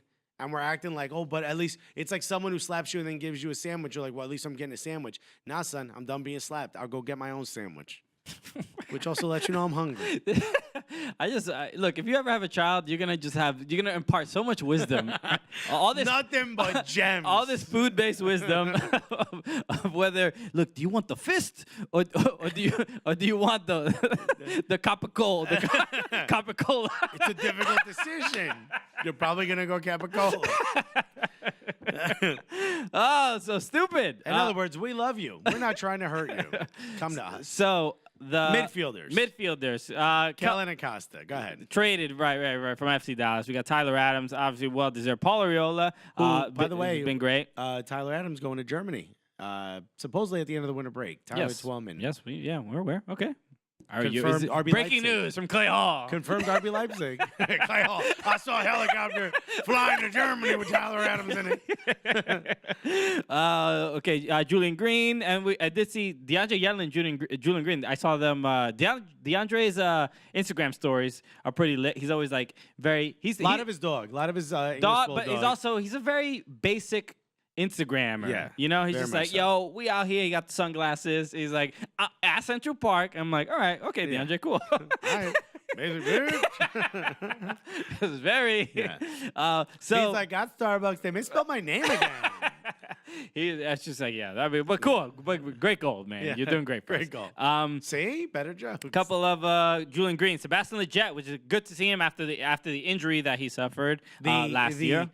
Visually too gorgeous. Sebastian Lletget. I mean, based on looks, he deserves to be there every year. I want to sing an Aaron Hall song to Stephen Lletget. Very gorgeous, very gorgeous man.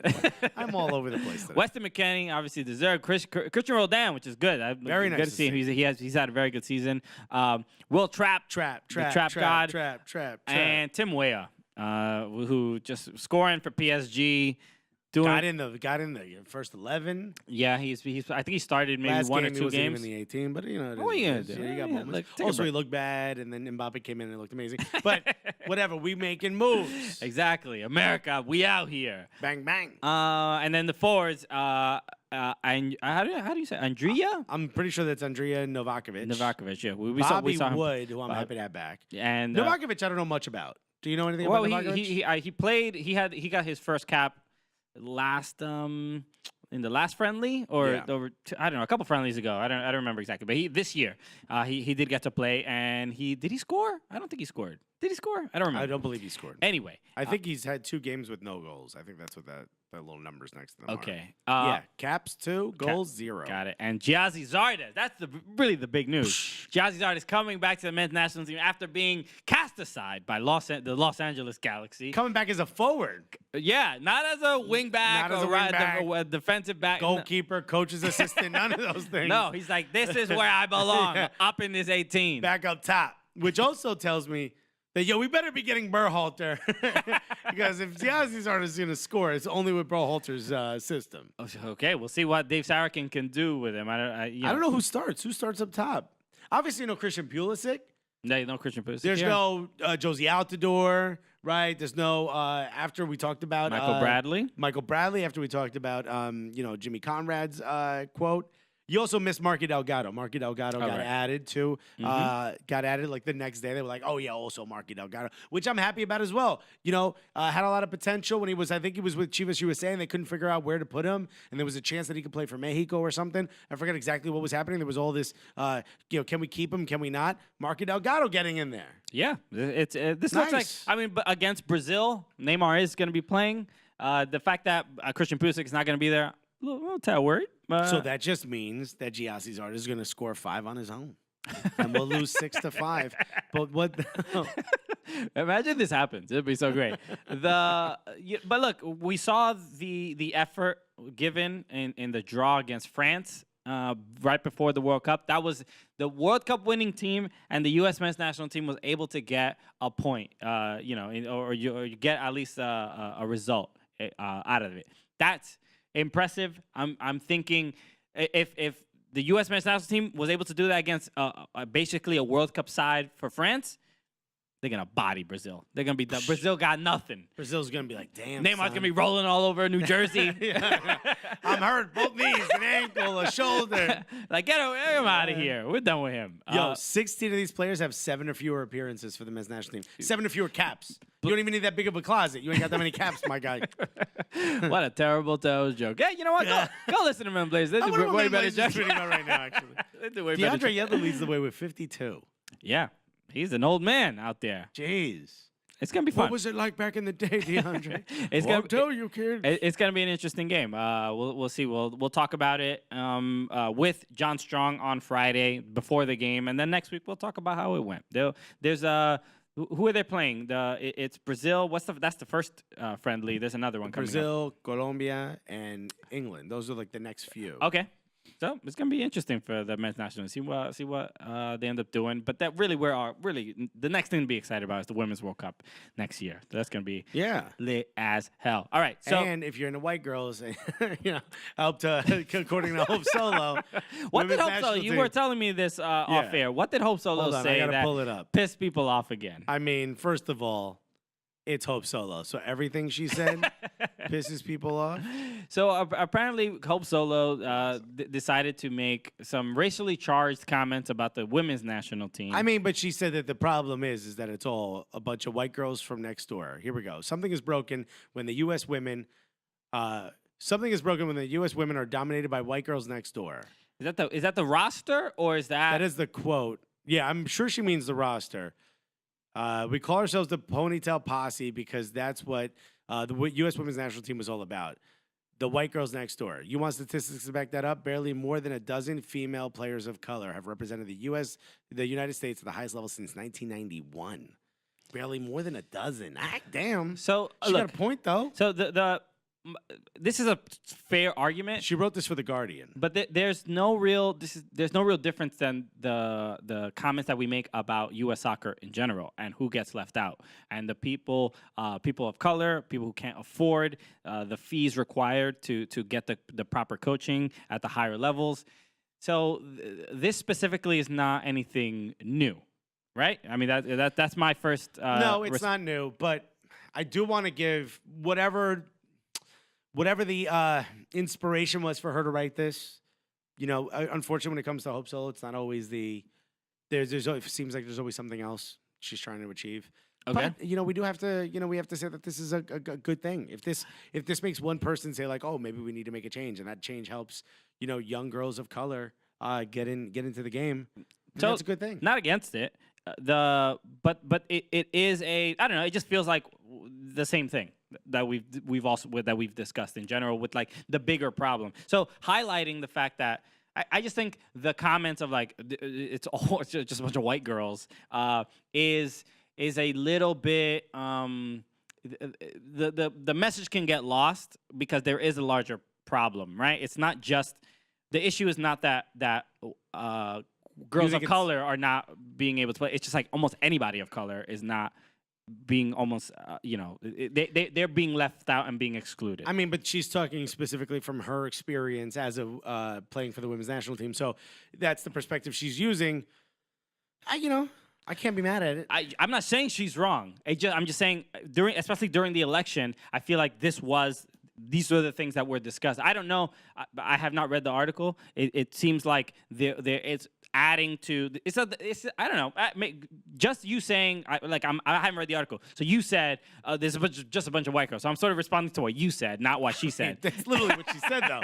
Something is broken when the USA women are dominated by white girls next door.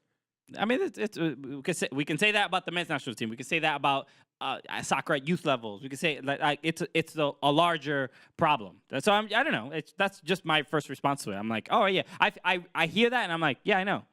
Yeah, we're talking about. I mean, like, that's still good. I mean, you don't ever, out of sight, out of mind. You never want the conversation to go that's fair. Out of the public realm. You want it to continue to be in the public realm, and this certainly helps.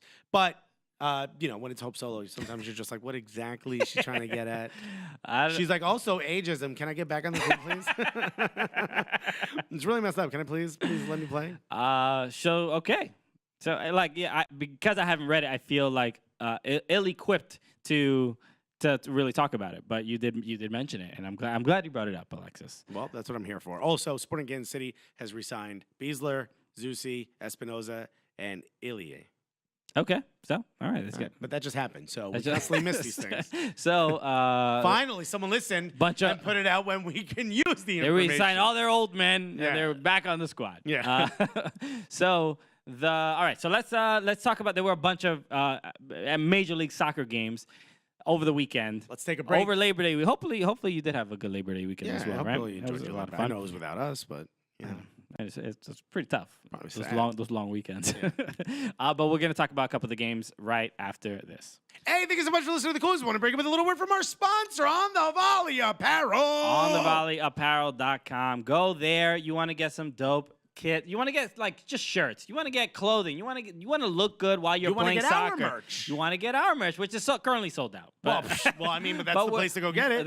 More will be coming soon On the Volley Apparel. So go to OnTheVolleyApparel.com. Look, they have it's urban inspired streetwear, right? So you can get tees, tanks, hoodies, jerseys. It's soccer streetwear. Soccer streetwear. It's the dopest for men, for women. You want to look sharp. And a lot of times, I'll be wearing a shirt like the striker shirt, or the keeper shirt, and the keeper shirt gets. So I have the T-shirt that gets me a lot of attention. Yeah, and people are like, "Oh, you a keeper? Okay." People try to kick soccer balls at me. I'm like, no, I'm just gonna let it go right past me. No, but it has the double the innuendo, the double entendre of he's a keeper. He's a keeper. Yeah. So all right, and then sometimes people see it and they're like, "Oh, you think you full of yourself?" Yeah, I know. I am. And cured meats. But they got a bunch of cool stuff. And if you want to shop, look, winter's coming for a lot of us, right? The fall's coming. Mm-hmm. Hoodie season is back. That's right. Yo, this is the spot to get it. They got some dope hoodies. They got the Wu-Tang back. Wu-Tang with the soccer field in it is back. They got some really cool stuff. The OVO looking one for the OTVA. The Tribe Called Quest looking one. There's a bunch of really cool stuff. Go out, go check it out. Go to onthevolleyapparel.com. And if you use Cooligans, you're going to get 20% off. Use the promo code Cooligans, and you get 20% off, not just one item, the entire order. Everything. It's a great deal. So make sure you do that. Use the promo code Cooligans. 20% off your entire order at onthevolleyapparel.com. Yeah, baby, we're back. All right, let's go. Let's do this. Major League Soccer this weekend was fun as hell. Ridiculous. So much. Look, we're in the Eastern Conference is basically fighting for the Supporter Shield, and nobody's interested in winning the Supporter Shield. Everybody's like, no, thanks. Nobody wants to burn their players out. Everyone's like, no, you take it. No, you take There's a it. couple games left, essentially, for most teams. Usually somewhere between 6 and 8 games for most of the teams. Let's start. Let's get right into it with some of the games in the order that they were played. Seattle Sounders played against Sporting Kansas City, hosting Sporting Kansas City, a side that's been pretty strong the last few weeks and pretty reliable. Sporting Kansas City were kind of fighting for that number 1 spot in the Western Conference. But when you play against the Seattle Sounders towards the end of the year, they might as well be Real Madrid because they can't lose. They're like a boxer that's like they're taking a couple punches and like, oh yeah, I got him. I'm gonna get him this round. Yeah. And then you go in there round 12 and they're like, oh, where did he get this energy? Oh, he roped me into believing I had him. Little rope-a-dope, right? But Seattle wins this game 3-1, and just. You're sort of surprised because of how reliable Sporting Kansas City is from a defensive perspective. Iko Parr, Matt Beasley, Tim Melia, the god, Tim Melia, who just will not allow anything behind his net, behind him. So this is you don't picture them losing 3-1 to Seattle, even a streaking Seattle Sounders. Yeah. The Seattle Sounders they win 8 games in a row. They're getting lucky bounces though. That Harry Ship goal. Was it him? Who was it that? Yeah, the Harry Ship that it deflected off Graham Zusi and went in. I mean, look, Seattle is on a streak right now that just 8 games in a row, which is, I believe, the MLS record post shootout era. Right, because there were no draws back then. Exactly. Yeah. Exactly. So, I mean, what do you say? What do you say about a team that's just finding ways to win? I had the idea that maybe once teams figured out Rui Diaz and how he fit, that they would sort of start to slow back down. No, the real problem, I think Brad Smith. This is his second or third game. So it's not to say that the Seattle Sounders have been like no one's been able to figure them out for 8 games in a row. It's more that they've added a couple. They've added Brad Smith just a month ago. Right. Brad Smith is incredible. He's really, really good. He is very good. He is he's Australian. I think he was playing for Liverpool, or he was in the academy of Liverpool or Bournemouth, if I'm not mistaken. So he just came. He's basically loaned out to Seattle. I think he came from Bournemouth. I could be wrong. But clearly a player that is fitting in very quickly and looks sharper than a lot of the competition that he's up against. And he is not really being asked to do much more than go down the left side of the field, get there quickly, and bang in a couple crosses. And he's doing what Jovan Jones did with maybe a little less like flair, but he's doing what Jovan Jones seems did. to be more efficient than what Jovan Jones did. Jovan Jones was it seems like he needed more opportunities to get the same out of him. He is from Bournemouth. Yeah. He did play for Liverpool, Australian as well. So shouts to Australia getting some players out in Premier League area. But it seems to me like everyone just is now clicking.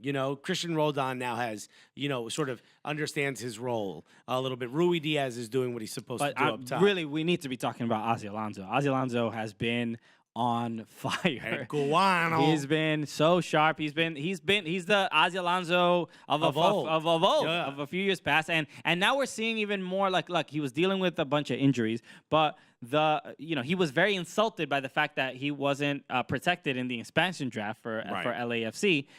That you sort of seem like, all right, you disrespected me. I'm gonna show you what I do. I'm gonna show you exactly what I do, and I'm gonna show you why you need me. Yeah, and he's been he was that in this game as well. The big controversial, the most controversial moment in this game, which we don't really agree on, the Chad Marshall red card. Dad got a red card. Dad, you gonna send away my dad to prison? I need him here. He's every sitcom dad ever.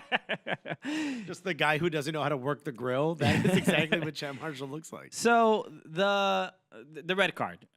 Obviously, Chad Marshall is receiving the ball. He doesn't take a quick touch. he lets the ball go past him. He reaches for it and clips. I believe it was Johnny Russell. Yeah. And the VAR was used, and he was given a red card, like maybe 3 or 4 minutes after the initial incident. Now, I'm of the belief this was not a red card. Some people did tweet at us like, "How is it?" You know, Andrew and Kuzer as well. Hey, were like, they showed the freeze frame of it, and yes, does he make contact with the player's leg with his foot? Yes, he does. With the studs. With his studs, he does not follow through. It is incidental contact. It's clearly, look, Chad's not the type of dude to try to hurt somebody either. Yes, his last red card that he received, Chad Marshall, it was in 2008, according to Matt Doyle. This is not a guy that is out here willy-nilly just throwing studs around. No. So a little surprising. He's not a De Jong. Yeah. We'll say, yeah. Just kicking people in the chest. Not his thing. Not his thing. So, but regardless, let's not suggest that because of whatever history each call is its own call, and sometimes people take a player's history into consideration. Of course. And not to say that Chad Marshall needed to that he should have gotten like. No, that's not his reputation. Like, that's not his. I got a good record. What are you doing? Yeah. That's not gonna happen. But this to me was not a red card. I think maybe a yellow. I think if you watch it on VAR and you ask yourself, was he the last defender before a goal? Were his studs up? Did he catch a player in the foot, in the leg? All those three things are also yes. the player, Johnny Russell did not have the ball. No. So it's not like. So what? You could go rake somebody over there, but he because didn't rake anybody. That's the thing. He did not rake anybody. He essentially did. He got him with the studs. You can't. Let's not be essentially, because it has to be clear and obvious for VAR to hand out the red card. Was that you? Did his studs touch that guy's leg? Is that the standard? No, I'm asking you that. Yes or no? They did. I'm not saying they didn't. So then, were you able to see that on VAR? Yes. Yeah. So, but just so if I don't think it deserves to be a red card. But I can understand why the red card was handed. If the standard is the studs touch the player's leg, then and that's a red card, then I understand. But that's not how I understand a red card to be given. So that wasn't the standard. And the fact that VAR looked at it, when you look at it in slow motion, it looks worse than it actually is. That's honestly how I feel. So it was very quick. I don't think there was any real pressure, intention, or aggression to the challenge that deserved Chad Marshall being sent off. It wasn't clear and obvious enough to send the player off. If I was a coach on Seattle Sounders, I'd be furious, and that he got a red card. And if I was a coach on Sporting Kansas City and he didn't get a red card, I'd be upset, because I don't think there's enough precedent for him to not get it. In the sense that it's clear on video that his studs caught the guy's foot. It is what it is. This is one of those moments where he's probably going to get it rescinded, and he's probably not going to miss the next match. Yeah, that's what a lot of people think. So Stu Holden also was tweeting out about it and said he couldn't believe that. How do you review it? The tweet said, How do you review this and determine it's a red card? What a joke." The Ali Moreno on ESPN FC didn't even think it was a foul. Which insane. maybe is a little crazy. He's also Venezuelan. They're like, come on, there's no blood, there's no foul. So that seems a little bit much, but I don't see a red here. I don't even know if this gets overturned, to be honest. I think it's like one of these gray area, like, I don't know. Maybe it does, maybe it doesn't. I wouldn't be surprised if it doesn't get rescinded, but this does seem weird. And hopefully we are trying to actually get a representative for referees. Someone who knows a little something about referees on this show. So maybe we can have some of these conversations. So maybe the possibility of two comedians getting in the face of somebody important. And we can really ask some really fun referee questions. Who could solve this better than comedians? The answer is nobody. Exactly. All right. So, but the game did end 3-1, and Seattle. And how many games can Seattle win in a row? You know. Look, they're tied with Portland at 41 points. And Vancouver. So look, the whole Cascadia region is going to be fighting for essentially 2, maybe 3 playoff spots. I don't even know. I don't think RSL is going to be left out. But again, it is pretty tight in the Western Conference. Seattle Sounders are in 5th with 41. Portland 6th with 41. And Whitecaps right there. Goal differential. And Whitecaps at 40. So it's gonna be pretty intense. Anything could change. RSL with a big win. Yes, we'll talk about it in a moment. Let's talk about Montreal against the New York Red Bulls. Rebels, a team sitting in first place in the Eastern Conference. Already clinched the playoff spot. Already clinched the playoff spot. All they need to do is win a couple games, and they got the Supporters Shield locked up. Atlanta is right there behind them with 1 point back. NYCFC is probably about, I think, 6 points back now. FC Dallas is a little bit closer. Okay. They're in third, yeah. So, but Montreal wins this game 3-0, and a very surprising result. And I watch these games. Sometimes I see these results, and I'm like, man, this is why MLS is so great, man. It's just like, you don't know who the hell's going to show up each week. You have no clue what's going to happen. It's so funny. But goals from Rod Fani, Bakary Sagna, the two guys that we were going in on last week, who decided not to play defense against Jovinko. They were Bakary Sagna strolling through the park while people are scoring on him. And here we go. Scoring, bringing back. I wish he would have brought back the long dreads. Yeah, the yellow dreads. The blonde dreads, man, from back in the Dizzy. Maybe. I mean, he hasn't been here too long, so who knows? But his hair is very short now, so it's gonna be tough for him to do that. So I know a guy. My weave man. Yeah, he got you, dog. He got you on that Debrat haircut you had for years. The impressive goals overall, but Piatti's goal at the end. The one that got overturned was even more beautiful. Sure. What a shame, man. But I did love Piatti cut through that defense, though. Piatti still got it. It really is like a thing like, fine, if I got to do this myself, I'll just do this myself. We talk about him so much on the show, but I mean, if you don't watch Montreal Impact games, by the way, we've talked about him so well that his own fans have been like, I think you're saying a little bit too much. Like, which is crazy to us. It's like he's so fun to watch. Every touch he takes is just like, again, he's as deceptive as Tata Martino dribbling, right? That's how I felt. I was like, oh man, I know what it's like to defend Nacho Piatti. I don't know where the hell he's going. Now I know what it's like to be an away player at Stat Saputo. But the goal at the end, it's not often that Robles looks bad, like he really just got outdone. He's had an up and down past few weeks, but this was This was like this was you playing against the Liga. Was Robles. Yeah, so it's not easy to make Robles look bad. That's what I'm saying. And Nacho Piatti is one of the people he can do that very, very well. So what does this mean for Montreal Impact? This was a huge, huge win for them that I think a lot of people did not expect. They are at 36 points. 6 above DC United. They're in the playoffs as of today. They're in the playoffs, and it's looking like they might be able to hold on. DC United again that has 3 games in hand, so this is gonna be really, really hard. They have to win a lot of games. At least draw 1 and win 2 just to catch up. DC. DC has to. But DC's out of those 3 games in hand, they're probably going to win 1 or 2 of them. I mean, especially because they have so many home games. Yeah. So there's really good chance that towards at the end of the last game of the season, Montreal has 6 games left. By the end, it might be a scenario where the DC United it could be that last game, and that could send them above the playoff line. Well, DC had those terrible losses to the Rebels and to Philly. And we thought it was going to continue to slide. Sure. I wouldn't call them a terrible loss. They lost 1-0 to Rebels. 1-0, but I mean, like, if you're trying to catch them in the playoffs. It's a sense of urgency, yes. Yeah, I mean, if you're trying to make it to the playoffs and, you're playing it finally in your home stadium, those are terrible losses for your team. But then all of a sudden, big win Atlanta, which we'll talk about in a second. So can DC keep it going? Yeah, that's they did. We must have said this 2 or 3 times, and we might be changing our opinion every time. But do you think DC makes the playoffs? Right now, I'm going to say no. Because I can't imagine Montreal continues this. They're playing Philly, NYCFC, and then DC United. No. I think DC United is going to beat Montreal. Maybe. I don't know. I think Montreal holds on. 6 points is not nothing, but they do have 3 games in hand. So we'll see. The fact that DC won their game against Atlanta is insanity. That's just insane. How do you lose to Philly and then beat Atlanta?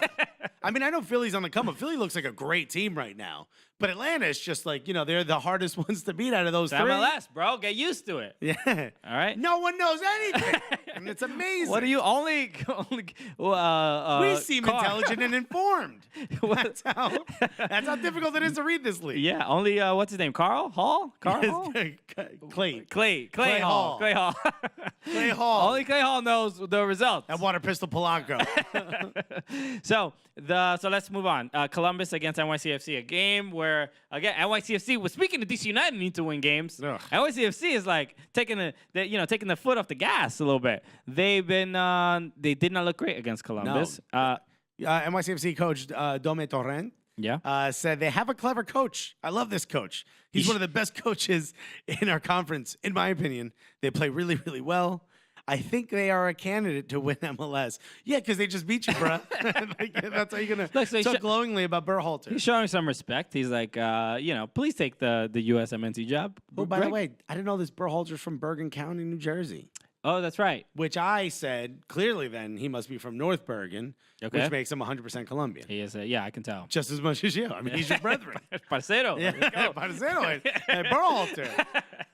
He's one of our own. He's one of our own. So NYCFC loses at Mapfre Stadium, and after going up 1-0, Ishmael Tazir scores a goal, and then Columbus responds with two quick goals from Harrison Awful. It was like 61st minute, 65th minute. It was like literally just back. Harrison Awful does it again. Same thing. He embarrassed them in the playoffs, but Harrison Awful with a great goal, and Justin Miram gets his first goal for Columbus back this season. And the crowd goes wild. You couldn't do it another week, huh, bro? But overall, NYCFC having a lot of they're dealing with a lot of injuries. I think the announcer said in the last 8 away games, NYCFC have given up 40,000 goals, 22. give or take. Before this game, 22. They are just a completely different team on the road. So 24 in the last 9 away games. It's so crazy how, especially we go to Yankee Stadium, we see them play. We're like, wow, this is a good team. I have a lot of confidence that next week. Every time we go to Yankee Stadium, if you are a fan of soccer or not, or you don't know where you stand, if you go to Yankee Stadium to watch a soccer game, you will most likely see the home team win. They've never lost. They have not lost this season. They haven't lost at home this season. They save it for the away games. So I know there were a lot of jokes about Andrew posted a really fun one about whenever they go on the road and they see the away team's pitch, and it's just like they're like, oh, we're so excited about this grand adventure. This large, it's too big. It's too big. It's not fair. So, but this. The goal for me, the goal that frustrated me as a fan was the goal that Justin Miram scored, right? Because he should not be leaping over Sebastian Ibeagha so easily. Ibeagha did not even go for the ball. I think Ibeagha looked incredible at the derby. He did, but he made the wrong decision. I think he thought Sean Johnson was going to reach the ball and didn't jump for it. And Miram didn't even head the ball directly into goal. He headed it off his face, and then it went down into Ibeagha's head, and then it went in. The ball hit Justin Miram. Yeah, Justin Miram did not hit the ball. If I get pelted in the face with a soccer ball and it trickles in, I'm taking the goal, okay? I'm going to take credit for it and finally get to eat the sandwich in my back pocket. But I didn't really do anything. But credit to Columbus. They did look good. I thought Will Trapp was also really good in this game. Trapp. And they didn't really let NYCFC get many opportunities. David Villa barely touched the ball. I don't even know how many touches he had, but it was not many. They clearly know on the road, don't let this dude get the ball, and we'll probably have a pretty good chance to win. Yeah. I didn't check. Did Medina play? Medina's hurt. He's going to be out for a couple weeks. Until that contract is finalized. Also, Brigette did not play. Yeah, because he's going to Real Madrid. I don't know if you heard.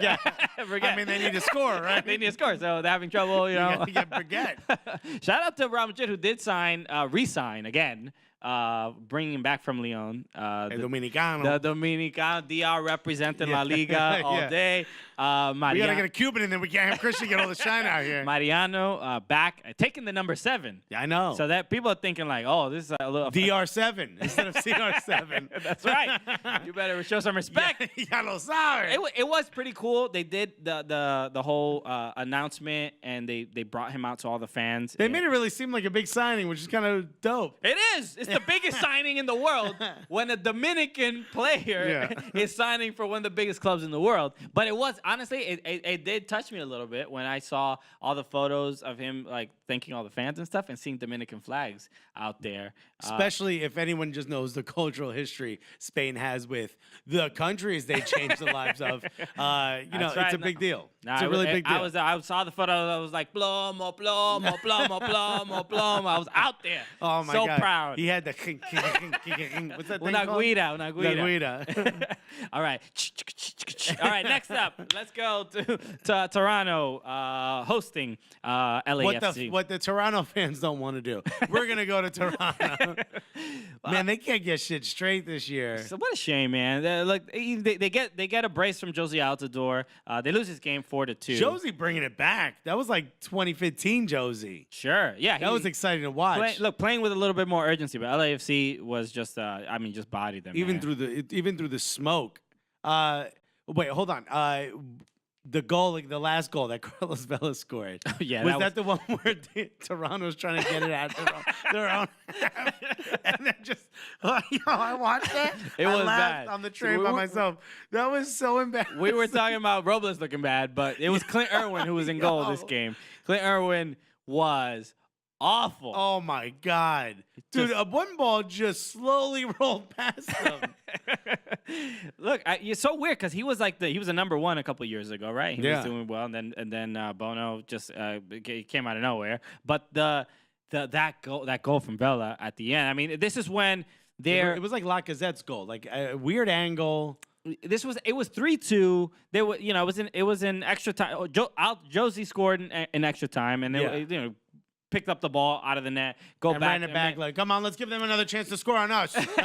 Let's go, Toronto. But the goal, the ball's basically in the corner. They throw in a couple defenders to try to just get the ball from Vela. Vela is like a couple. They make a couple good passes. But Vela gets the ball back. They try to hit it off of Vela to go out of bounds. He is at the touchline. He's at the end line. He's there. He's at the end line. This is technically an Olympico. He is outside. He's like right up by the 6-yard box. Yeah. And the fact that I love the quote because they did ask him because I know Aaron West put the quote, but the goal was just this like, you know what? I'm not even gonna pass it to anybody. He was along the touchline.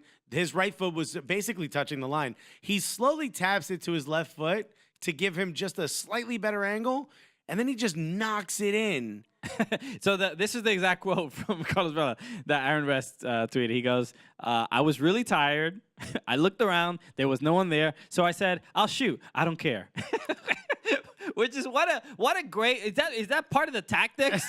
That's the team strategy? Nothing but shade to the other team. When one guy was like, well, I didn't even want to move anymore, so I figured out what the hell I'll score. It felt very Villa chipping Andre Blake, last year. It was toward the end of the game. He was like, I was just tired. I don't know. I figured I'd go for it. Yeah, might as well just send him. Maybe it gives me a nice 30-second break. This wasn't like just a Hail Mary. This was like, yo, all right, whatever. I'll do this now. Because, I don't know. I'm not in the mood to do anything else. So I'm going to... Celebrating will give us a nice chance to get some water.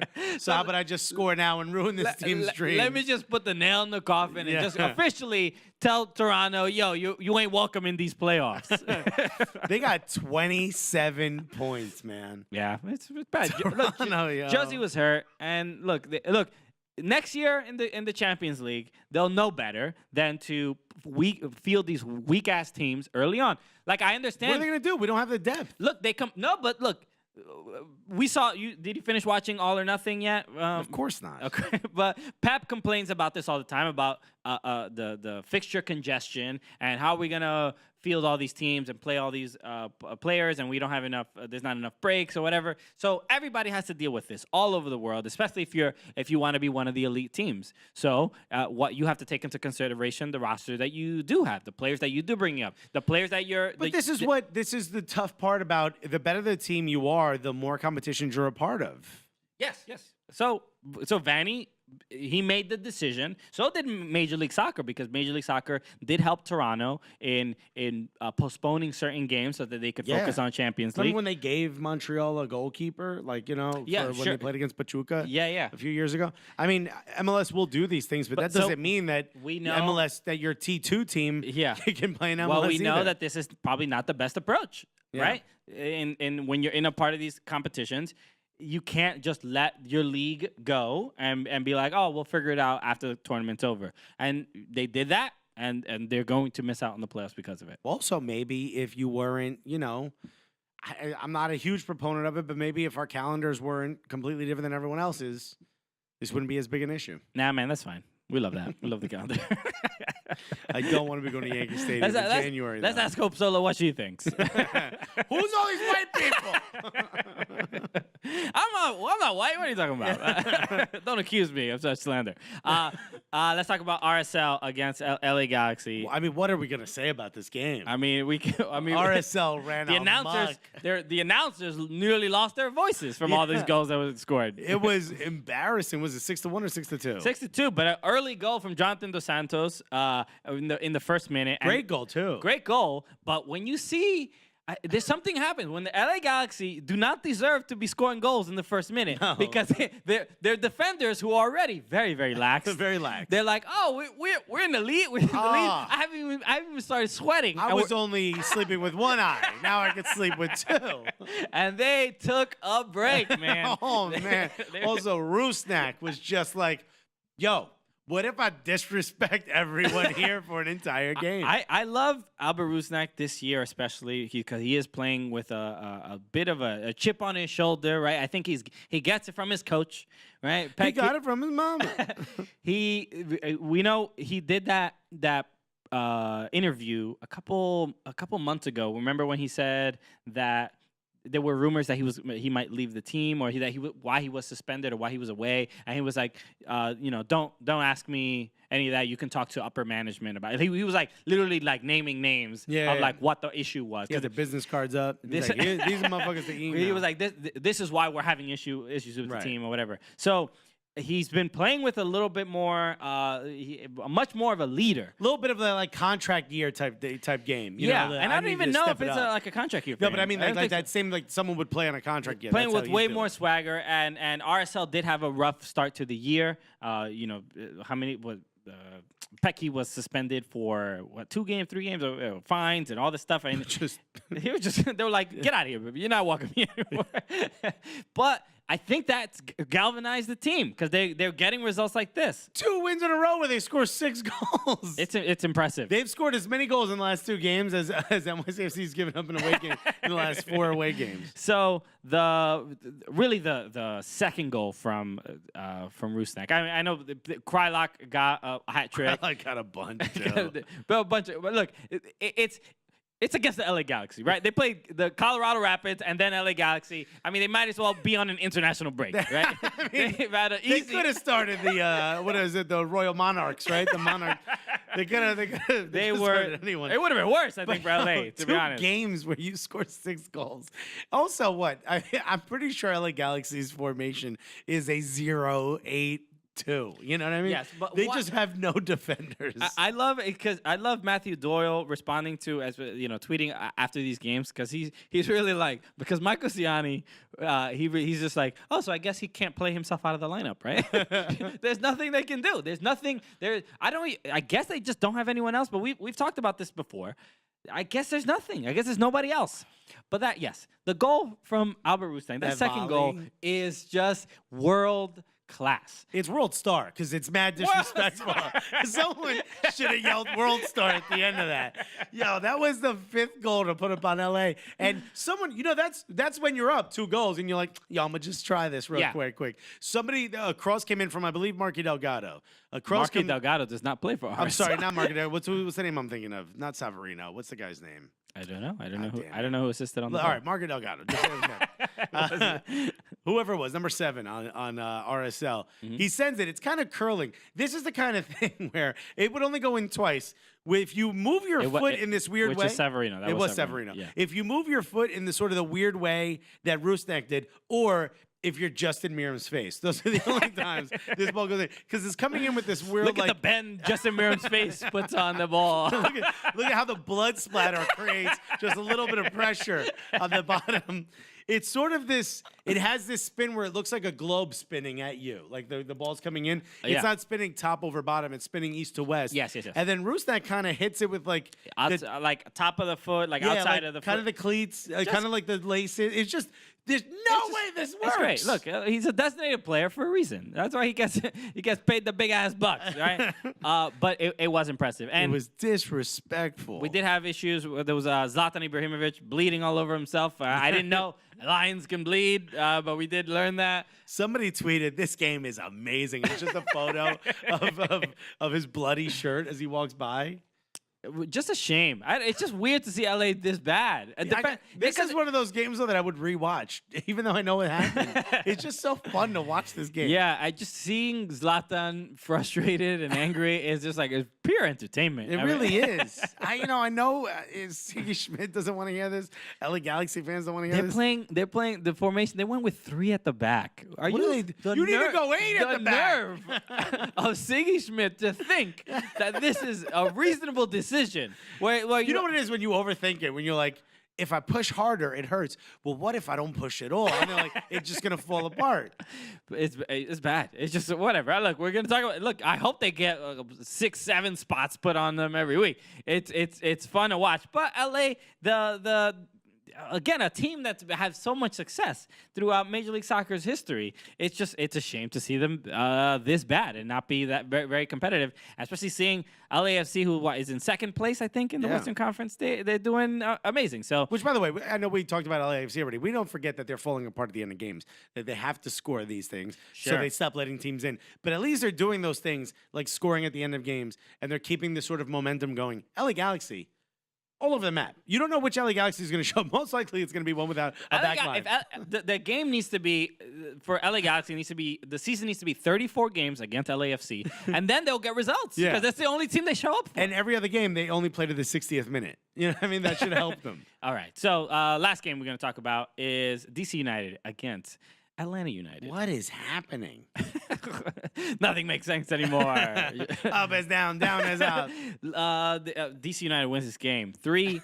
3-1. Only Atlanta gets a goal from Jeff Lorenowitz, which was good for him. I think it's his first goal of the year. And looking just a confident goal. It was good on them. I thought after they scored that goal, I thought, here comes Atlanta. They forgot Luciano Acosta existed. Yes, but Lucho Acosta was. This is the one he I believe he chipped. Did he chip? Was this the chip that he chipped him? Oh no, he didn't chip him twice. That was last week. Last week he kept trying to chip. He did the same goal. He kind of went to the other one side and then hit the ball to the near post each time, and really made Braguzan look bad. Braguzan looked like his feet were in cement for a lot of this thing. Yeah, look, we remember last year, Atlanta United could not defeat DC United, but this season, things have been a little bit better. They've broken that curse, but this was honestly, I think this was a bigger win for DC than a devastating loss for Atlanta. Yeah, absolutely. Atlanta should have been better. They're trying to win the Supporter Shield. Yes, Look, they're going to make the playoffs. That's not the issue. But nobody wants to back into the playoffs, right? Like, if you're the Red Bulls, yeah, you qualify. You just clinch the playoff spot. You don't want to now play the kids and go in, like, not being as smooth and getting all the momentum. It does seem like the teams that play better in the second half of the season carry that momentum or tend to carry that momentum into the playoffs and have good playoffs, a la Seattle in the past, who were almost out of the playoffs and then not only got in, won the MLS Cup that year. What is Atlanta doing? It's a bit of a surprise, but let's talk about a couple of things. The interesting things from this game for me was Tata Martino and a show being like, I don't need no translator. Oh, not for this.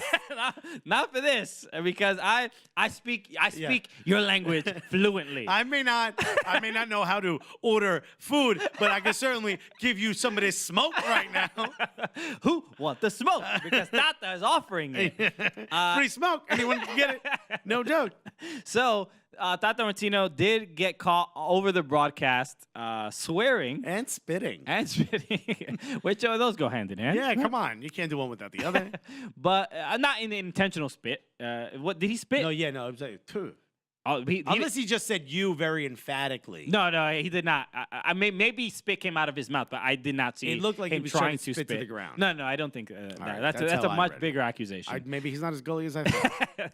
But no, he did get caught in beats. I couldn't even tell because the clip I saw, I didn't know exactly who he was screaming at. It looked either because he either said "fuck you too," or he said "fuck you too," like he spit.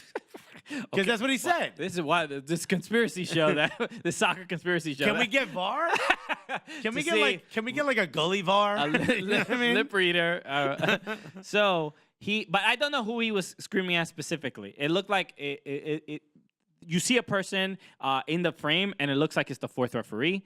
But then he must have been arguing with either Ben Olsen. No, it had to be either Ben Olsen or someone else from that coaching. Yes. Yeah. No, he's saying it over the fourth official. I just wonder what got him to that point. That's not this guy has a sweater tied around his neck, looking like a substitute teacher, like he a looks professor. like a stepdad that owns a cabin, and he invited you to it to try to bond with you. So it's very strange to see this man swearing like this. So I don't know what got to him to that point. He just.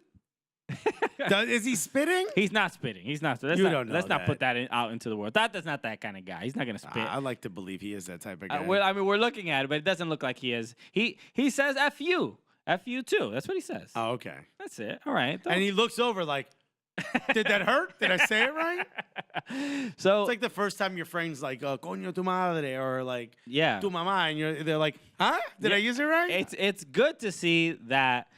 We have a foreigner adapting to our country and assimilating and assimilating. Isn't that what everyone asks? Learning our ways to communicate. So I think this should be a great example to the people that are like, oh, these immigrants, they come into our country, they don't even learn the language. Well, he's learning it. Not only did they learn it, but they seem to be applying it to their everyday lives quite well. So this is a good sign. So the game overall. We're not really used to seeing Atlanta get kind of sort of, I don't know, stifled. Yeah. And DC did exactly that. And so, and DC, to their credit, look, ever since Rooney got there, they haven't been, they lost a couple games, but they're not getting blown out like they were before, where there seemed to be, there was no momentum, there was no hope for the season. And we really felt like, especially with Audi Field still being built and all these road games and everybody's sad and there wasn't really any energy to these games. And now we're seeing a different, like maybe it's solely Wayne Rooney, maybe it's Audi Field, but the mentality seems to be very much have changed. And that even if one of the best teams in the league comes into our stadium, we have a good chance of winning. I think it's, look, we said that the Wayne Rooney move was a bad move. I said that. I don't remember what you said. I was very emphatic. I didn't think it was bad, but I didn't think he was going to do very well.